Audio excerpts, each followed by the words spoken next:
think the merger of the University Hospital and the City Hospital, I think that's a real accomplishment. Because people said we couldn't do it. We merged those two units. We preserve the mission that we take in every person, the most vulnerable of our patients, to come into that hospital and get health care, best health care in the country. Is there a neighborhood that you are particularly proud of right now? I know that you have visited every neighborhood, your face is known, your popularity is soaring, but when you see your 16 years in office, when you see a particular neighborhood, where do you say, okay, I made an impact here? Well, I think we made an impact in every neighborhood, but some people, many administrations before me, gave up on Blue Mill Avenue. We changed the face of Blue Avenue. We built a shopping mall there. People say you couldn't do it. Well, I took on the issue and built a shopping mall. I restored many of those properties. Build housing along Blue Avenue. I look at East Boston, the gumball factory, which was a problem for many years over there. We went over there, dealt with the gumball factory. It's a place where people live now and it's decent. All right, do you remember who wrote the first story about the dilapidated gumball factory? In 1995? I think it was a woman by the name of Michelle McPhee. That's right. I haven't heard her since, but I just say that that's one big accomplishment. That building was a problem for people in the neighborhoods. I mean, there's many issues that I can speak to. I mean, look at what we did on Columbia Road, Mildred Avenue, not Mildred Avenue, the Lois Frederick School on Columbia Road. I mean, that was an abandoned property. It was contaminated. We built a middle school there. That's one of the best middle schools in the state of Massachusetts. Those are little things. Every neighborhood has its particular piece. Look at what we did in West Roxbury, Millennium Park, a dump. Was contaminated. We built an open space in 98 acres.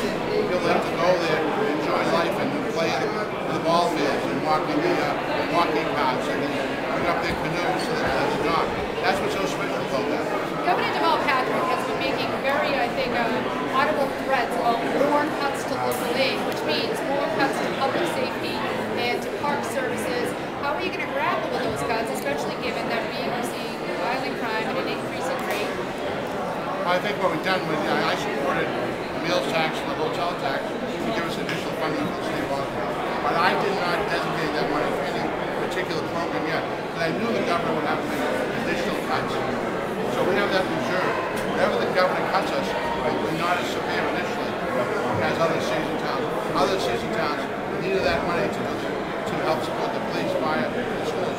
We put that in a reserve, so we're going to be able to use that to help us move forward. These can be very difficult economic times. That's why my experience, my knowledge, my ability to handle the financial situation in Boston is so important today as we move forward. And what is your prediction for the turnout, which has been a consistent problem in Boston for the next Tuesday's election day? Well, I think we had 28% in the primary. I think we're about 35%. That is abysmal, Mr. Mayor. How can we increase the numbers and energize the voters? Well, we're doing everything we can. We've got about 75 phones going tonight, trying to get people out to vote, identifying our vote.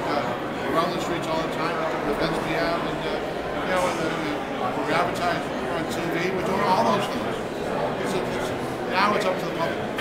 Go out there and do their job. Set? Yep. Great. All right, so you've been there for 16 years. Why is this term going to be different? Well, I think it's this term is a bit different, that we have the ability to continue to move our state forward. Better schools, more affordable housing, the issue of public safety, greener city, and financial security in Boston. Why does Boston need you to be there? Why are you better? Experience and knowledge and the ability to get the job done. Besides experience, what do you think is the biggest difference between you and Councilman Flaherty? Well, the experience, my knowledge of how to operate a budget, $2.4 billion budget. To take real knowledge, real experience, to make sure the budget works here in Boston. What would you do if you were not re-elected next Tuesday? Go fishing. Thank you very much.